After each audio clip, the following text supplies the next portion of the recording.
di mana ada seorang pekerja yang meninggal dunia.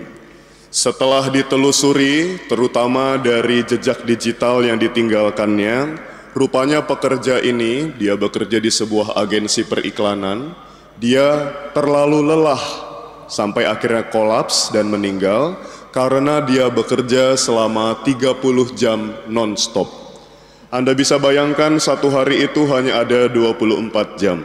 Kalau bekerja 30 jam berarti plus 6 jam. Dan ternyata kasus seperti ini dilaporkan terjadi juga di beberapa negara lainnya. Jadi ada orang yang terlalu memforsir dirinya bekerja sangat keras sampai akhirnya dia kelelahan, jatuh sakit, bahkan akhirnya sampai meninggal. Memang ada orang-orang tertentu yang mempunyai sebetulnya disebut semacam penyakit atau gangguan kejiwaan yang disebut workaholic. Jadi orang-orang seperti ini memang gemar bekerja, mencintai pekerjaannya, dan justru akan stres kalau dia itu nganggur. Kalau tidak ada yang dikerjakan akan stres, maka dia selalu bekerja. Workaholic, mencintai pekerjaan, dan kata holic itu bahkan artinya jadi negatif, yakni kecanduan bekerja. Namun ada juga orang yang bekerja bukan karena semata-mata mencintai pekerjaannya, tapi untuk mendapatkan kekayaan-kekayaan dunia, untuk pembuktian diri, atau untuk meraih target-target tertentu dalam hidup. Misalnya dengan banyak uang, dia kemudian ingin membeli barang-barang baru, barang-barang mewah, dan lain sebagainya. Namun saudara-saudari, apapun motivasi atau tujuan orang untuk bekerja, tentulah menjadi salah juga kalau kita bekerja terlalu keras, tanpa kenal istirahat. Maka ketika kita berhasil mengumpulkan banyak uang karena kerja keras kita, uang itu pada akhirnya tidak dapat dinikmati sama sekali, karena akhirnya kita malah jatuh sakit. Jadi percuma kita mengumpulkan banyak uang dengan bekerja tanpa lelah, karena ketika uang itu terkumpul, kita malah berpotensi menjadi sakit dan sama sekali tidak bisa menikmati hasil kerja keras kita itu. Inilah kira-kira pesan yang Yesus sampaikan di dalam Injil hari ini. Barang siapa yang berusaha menyelamatkan nyawanya, dia justru akan kehilangan.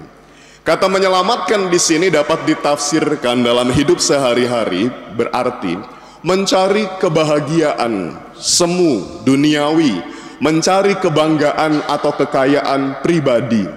Orang-orang yang sibuk berfokus kepada hal-hal yang seperti ini, kata Yesus, justru akan kehilangan segala-galanya. Tetapi sebaliknya, kata Yesus, kalau orang kehilangan nyawanya karena aku, karena Tuhan, dan karena Injil sucinya, karena pewartaan Injil, karena mempertahankan Injil yang diimani, justru akan mendapatkan atau mempertahankan, menyelamatkan nyawanya. Contoh sederhana, mari kita lihat para misionaris kita, para pastor atau biarawan, biarawati, suster yang mempersembahkan seluruh hidupnya untuk bermisi. Mereka meninggalkan segala sesuatu, tanah airnya, keluarganya, kekayaannya, untuk pergi ke suatu daerah yang mereka belum kenal sebelumnya. Mereka meninggalkan segala sesuatu dan oleh karena itu Tuhan mengganjar mereka dengan banyak hal luar biasa. Mereka memperoleh banyak keluarga baru di tanah misinya. Mereka memperoleh kebahagiaan yang dapat diterjemahkan sebagai keselamatan di dunia. Dan akhirnya mereka juga kita yakin akan diberi hadiah oleh Tuhan berupa keselamatan kekal ketika mereka meninggal kelak.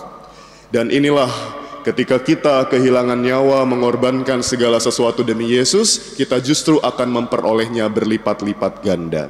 Maka saudara-saudari, Injil hari ini mengajak kita untuk dengan berani menjadi pengikut atau murid Yesus. Dan caranya adalah, kata Yesus, kita harus menyangkal diri. Menyangkal diri berarti kita berani untuk meninggalkan atau menolak, menegasi hal-hal yang paling kita senangi. Dan juga memikul salib berarti kita rela, siap untuk menanggung beban-beban kehidupan. Karena hanya melalui itulah Tuhan Yesus sendiri dapat mencapai kemuliaan surga, dan inilah juga yang harus berani kita jalani di dalam hidup kita sehari-hari. Tuhan memberkati. Amin.